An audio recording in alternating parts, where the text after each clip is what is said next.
जय हिंद मेरे प्यारे विद्यार्थियों, आपका अपना channel reading time satisfactory solution of GK में एक बार फिर से आप लोग का स्वागत करते हैं। तो आज से हम लोग यूपी कांस्टेबल 2024 जो एग्ज़ाम होने वाला है उसी का आज हम लोग सेट प्रैक्टिस देखेंगे। अब ये प्रैक्टिस जो होगा सिर्फ सामान्य ज्ञान की तैयारी के साथ होगा। इसमें जो है आपको उत्तर प्रदेश का जो जीके जो पूछता है उसमें उत्तर प्रदेश से रिलेटेड, तो उसमें भी आपका जो सवाल जो है आपको कंबाइंड देखने को मिलेगा जीके के साथ साथ। ठीक है, तो अगर चैनल पर पहली बार होंगे, अगर यूपी कांस्टेबल का तैयारी आप लोग कर रहे होंगे तो चैनल को सब्सक्राइब कीजिएगा, बेल आइकन को दबा लीजिएगा। और ये जो प्रैक्टिस सेट है ये इनकाउंटर टेस्ट सीरीज का है, जो विद्या पब्लिकेशन जो इलाहाबाद का है उसी के बुक्स हम लोग यहाँ पे आपका सेट प्रैक्टिस करवा रहे हैं।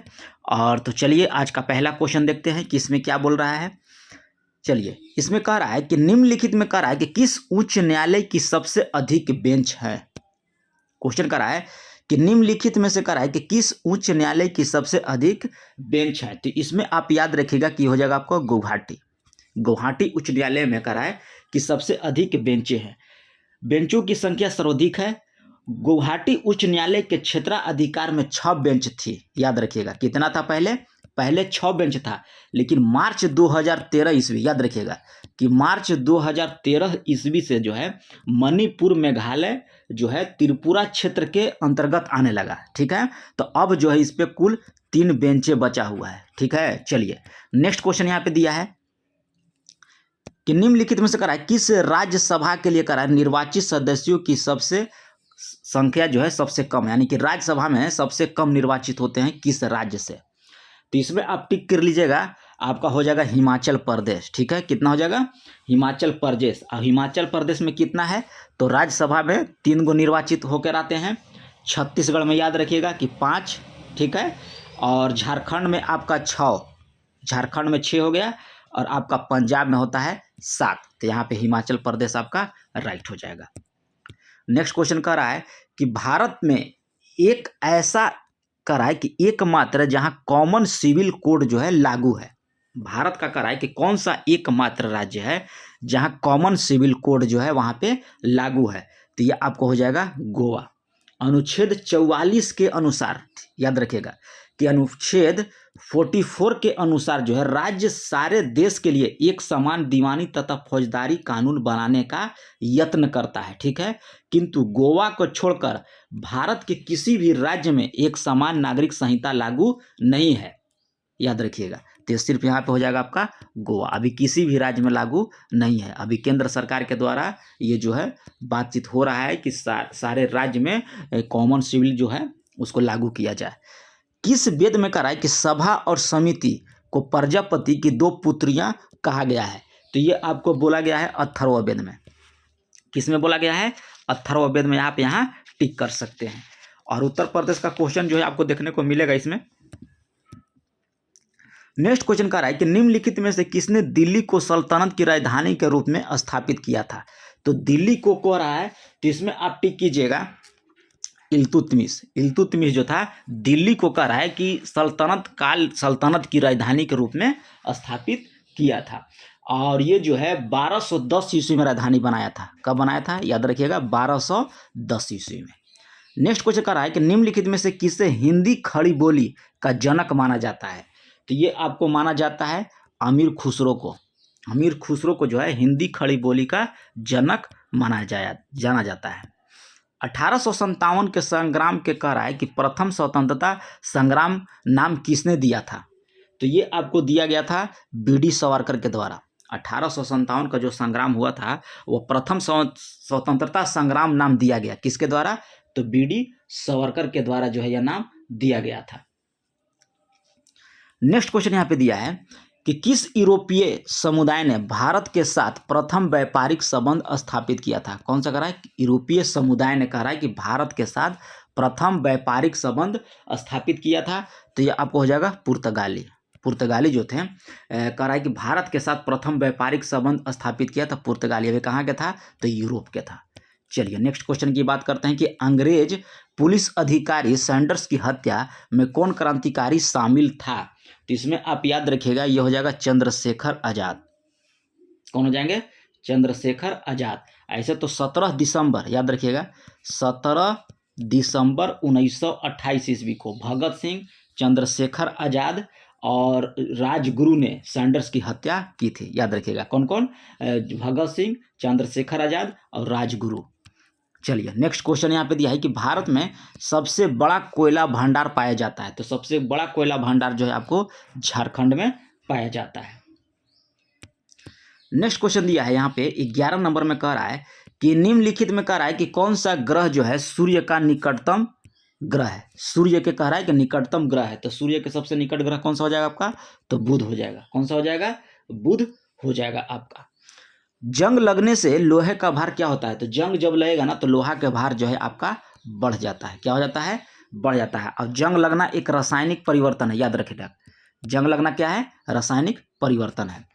कृत्रिम वर्षा हेतु प्रयुक्त पदार्थ क्या है, तो कृत्रिम वर्षा होने के लिए सिल्वर आयोडाइड प्रयोग किया जाता है। कृत्रिम वर्षा अगर कराना होगा आपको तो सिल्वर आयोडाइड का प्रयोग किया जाएगा।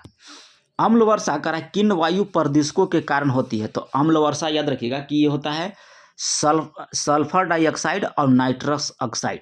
अम्ल वर्षा किन वायु प्रदूषक के कारण होता है, तो नाइट्रस ऑक्साइड और सल्फर डाइऑक्साइड। चलिए नेक्स्ट क्वेश्चन की बात करेंगे हम लोग कि कौन सा कह रहा है कि राज्य सर्वाधिक नगरीकृत है। कह रहा है कि कौन सा राज्य जो है सर्वाधिक नगरीकृत है, तो इसमें आपका हो जाएगा गोवा। 62.17% जो वहाँ का जो पूरा क्षेत्रफल का जो है वहाँ इतना जो है नगरीकृत है, यानी कि 62.7% जो है 17% आपको पूरा क्षेत्रफल का वहाँ नगरीकृत है, माने नगर बहुत ज़्यादा है, देहात नहीं है। नेक्स्ट क्वेश्चन दिया है कि निम्नलिखित ऊर्जा स्रोत में से कौन सा पर्यावरण के अनुकूल है, तो पर्यावरण के अनुकूल याद रखिएगा कि सौर सेल। सौर सेल जो होता है आपको पर्यावरण के अनुकूल है, यानी कि अच्छा है, इसमें कोई प्रदूषण आपका नहीं होता है। पेट्रोलियम उत्पादन से भी प्रदूषण होता है, कोयला जलाएंगे तो उत्पादन ये क्या होता है, प्रदूषण होगा। वन से भी आपका, जैसे वन का कटाव काट देंगे हम तो उसमें भी आपको क्या होते हैं, तो पर्यावरण से या प्रदूषण से संबंधित है। तो इसमें कह रहा है कि पर्यावरण के अनुकूल होता है, तो सौर पैनल। नेक्स्ट क्वेश्चन दिया है कि ओजोन परत के क्षयीकरण का प्रमुख कारण कौन सा है, तो ओजोन परत के क्षय कारण का आपका जो पूछ रहा है कारण, तो ये होता है क्लोरोफ्लोरोकार्बन के कारण होता है। नेक्स्ट क्वेश्चन दिया है कि डेसिबल इकाई का प्रयोग किया जाता है, तो ये ध्वनि की तीव्रता मापने के लिए जो है आपको डेसिबल का प्रयोग किया जाता है। हाइड्रोजन, हीलियम तथा मीथेन प्रमुख गैसें हैं जो विद्यमान हैं। हाइड्रोजन का रहा है, हीलियम और मीथेन, तो इसमें आप टिक कीजिएगा यूरेनस, नेपच्यून और प्लूटो, ठीक है, जिसमें हाइड्रोजन, हीलियम तथा मीथेन गैसें जो होता है विद्यमान होता है। किसमें, यूरेनस, नेपच्यून और प्लूटो पर।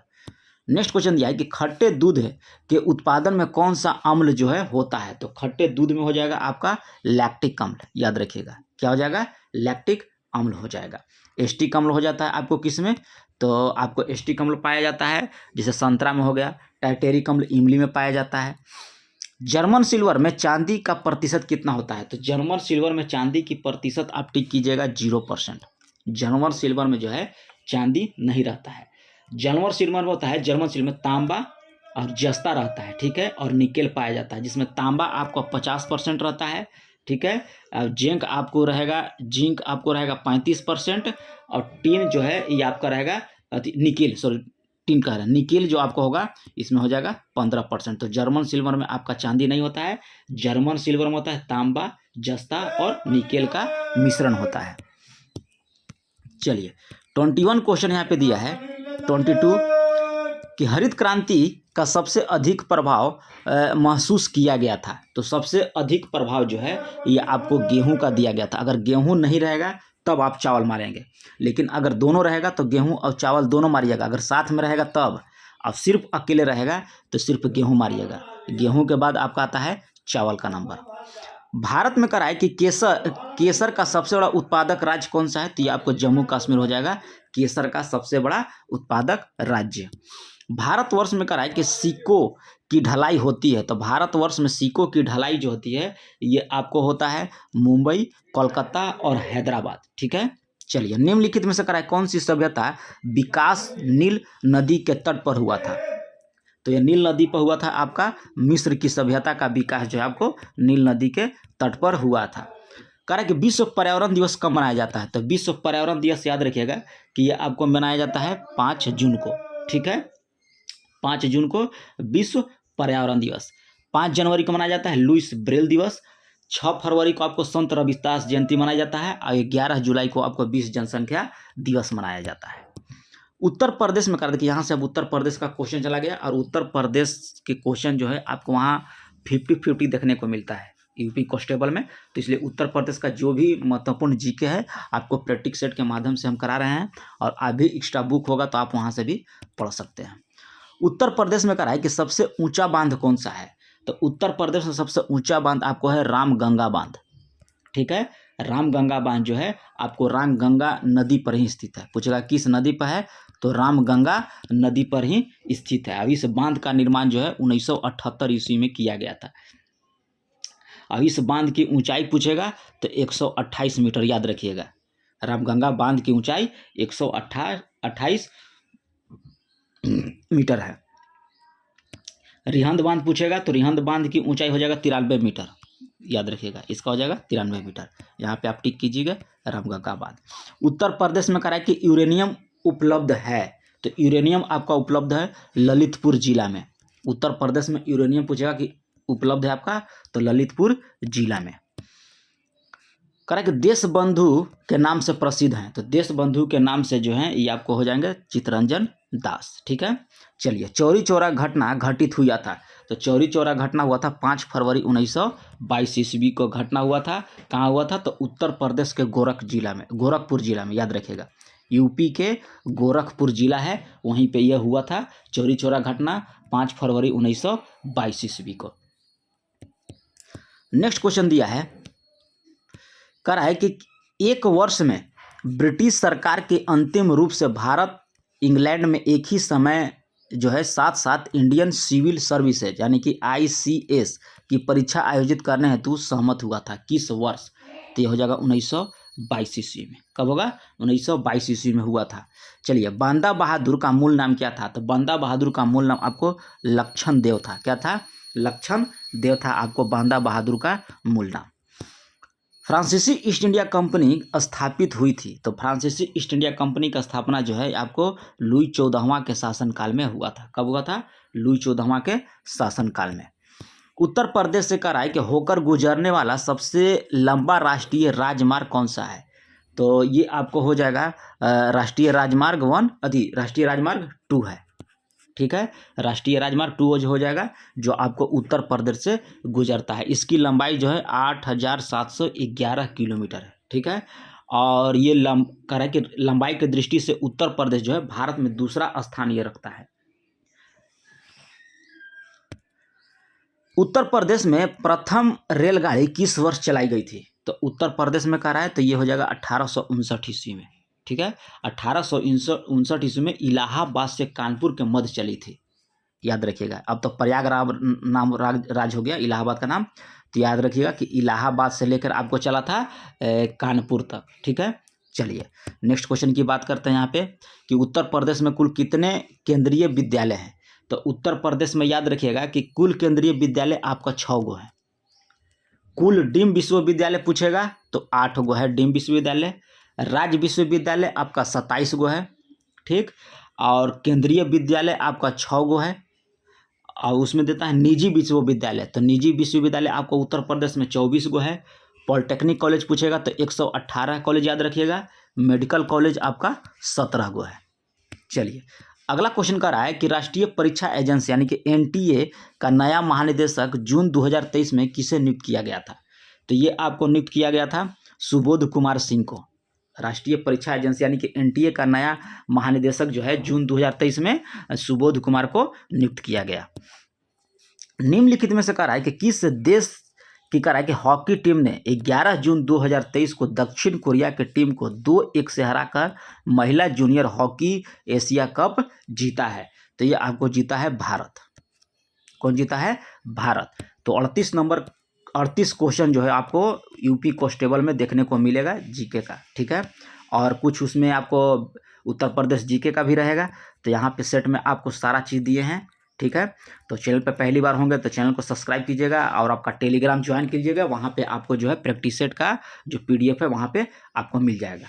ठीक है, तो मिलते हैं नेक्स्ट वीडियो में, तब तक के लिए धन्यवाद।